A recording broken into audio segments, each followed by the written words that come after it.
Lottery খেলছেন, লটারিতে আপনাদের প্রাইজ হয় না, অথবা আপনাদের নিজস্ব সেক্টরে বা নিজস্ব এলাকার মধ্যে যে কোনো খেলা আপনি খেলছেন, যেমন তাস খেলা, কোনো রকম খেলা, সেই খেলাগুলোতে আপনি জয়ী হয়ে উঠতে পারছেন না, তাহলে কি করবেন বলে দিই এই ভিডিওর মাধ্যমে।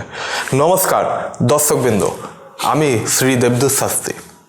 প্রত্যেক দিনের মতো আপনাদের মাঝে এমন একটি ভিডিও নিয়ে এসেছি যেটা আপনাদের সংসারে শান্তি এবং সুখ বজায় রাখবে। অনেক দর্শকবৃন্দ আছে যাদের বাড়ির অন্যটুকুও চলে এই লটারি অথবা যে কোনো সেক্টরের মাধ্যমে, জুয়া সাট্টা যাই বলুন, এইগুলোর মাধ্যমে অনেক কারো বাড়ির পেটের ভাত হয়। কিন্তু কিছু কিছু সময় দেখা যায় তাদের দুর্দিন শুরু হয়, যার জন্য তারা কিন্তু ঋণগ্রস্ত হয়ে পড়ছে, চারিদিকে কিন্তু ঋণগ্রস্ত হয়ে যাচ্ছে, যার জন্য বাড়িতে সমস্যা তৈরি হচ্ছে। এই সমস্যা থেকে কিভাবে নিবারণ পাবেন আপনি? আপনাকে কিছু করতে হবে না, শুধু একটি কাজ করবেন। এক টুকরো কর্পূর নিয়ে আসবেন বাজার থেকে, দুটো লং, একটা এলাচ আর একটা তেজপাতা। এই তিনটে জিনিস থেকে চারটে জিনিস আপনি যে কোনো দোকানে পেয়ে যাবেন, নিয়ে আসবেন। কর্পূরটা একটু বড় নিয়ে আসবেন। নিয়ে এসে আপনাকে কি করতে হবে, একটি কাজ বলছি যেটি আপনি যদি করে থাকেন অবশ্যই রেজাল্ট 100% পাবেন। আপনাকে কি করতে হবে ভালো করে মনোযোগ দিয়ে শুনুন।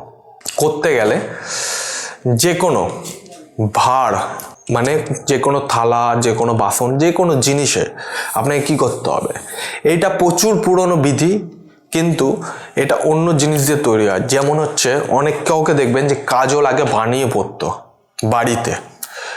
কিভাবে বানাতো সেইটাও বলে দিই।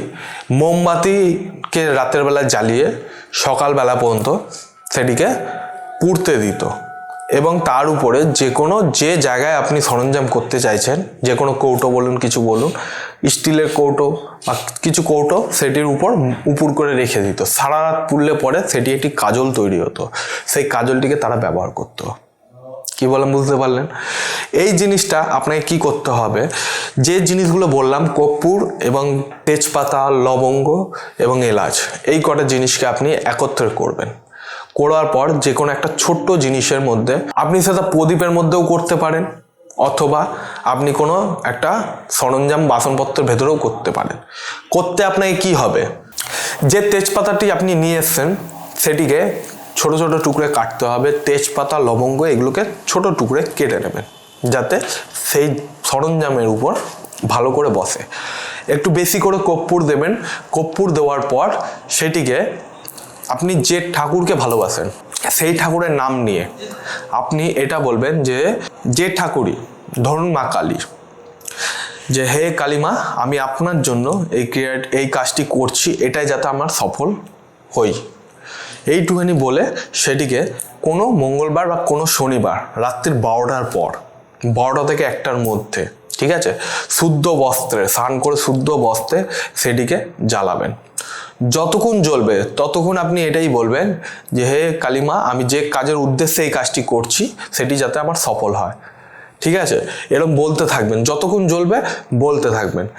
জ্বলা শেষ হয়ে যাবে, অটোমেটিক বন্ধ হয়ে যাবে যখন আগুন, কি করবেন, সেটি দেখবেন একটি কালি তৈরি হয়েছে। সেই কালিটিকে কি করবেন, যখনই আপনি লটারি কাটতে যাচ্ছেন বা জুয়া বা কোনো একটা জায়গায় যাচ্ছেন, সেই জায়গায় ওইটিকে আপনি তিলক হিসেবে কপালে দেবেন। দেওয়ার পর আপনাকে কিচ্ছু বলতে হবে না, মায়ের কাছে প্রার্থনা করে, স্মরণ করে আপনি চলে যাবেন লটারি কাটতে বা যেখানে যাচ্ছেন। আপনি জয়ী হবেনই হবে, এটা 1000% গ্যারান্টি আমি আপনাকে দিলাম। আপনি এই ক্রিয়াটি করে দেখুন, 100% জয়ী হবেন। ঠিক আছে, আর একটা জিনিস মনে রাখবেন, যখন আপনি প্রদীপের মধ্যে আগুন দিতে যাচ্ছেন তখন কিন্তু গ্যাস লাইটার দিয়ে আগুন দিলে হবে না, দিতে হবে দেশলাইয়ের মাধ্যমে। এই ক্রিয়াটি করে দেখুন, 100% রেজাল্ট পাবেন। ক্রিয়াটি করতে গেলে যদি কোনো রকম সমস্যা হয়, তারা স্কুলে আমার ফোন নাম্বার দেওয়া আছে, সরাসরি আমার সঙ্গে ফোনের মাধ্যমে যোগাযোগ করতে পারবেন। অথবা যদি আপনার কোনো সমস্যা হয়ে থাকে তাহলে চেম্বারে এসে, আমার চেম্বারে অ্যাড্রেস দেওয়া আছে, চেম্বারে এসে সরাসরি আমার সঙ্গে বসে কথা বলতে পারেন। চ্যানেলটিকে অবশ্যই সাবস্ক্রাইব করে নেবেন যদি নতুন হয়ে থাকেন এই চ্যানেলটিতে, আর কমেন্টের মাধ্যমে জানাবেন ভিডিওটি করে আপনারা কেমন রেজাল্ট পাচ্ছেন, তাহলে আমার ইন্সপায়ার জাগে আপনাদের নিত্য নতুন ভিডিও দেওয়ার জন্য। তাহলে আজকের অনুষ্ঠানে এই পর্যন্ত দর্শক বন্ধুরা, পরবর্তী অনুষ্ঠানে আবার আপনাদের মাঝে দেখা হবে। জয় শ্রী মহাকাল।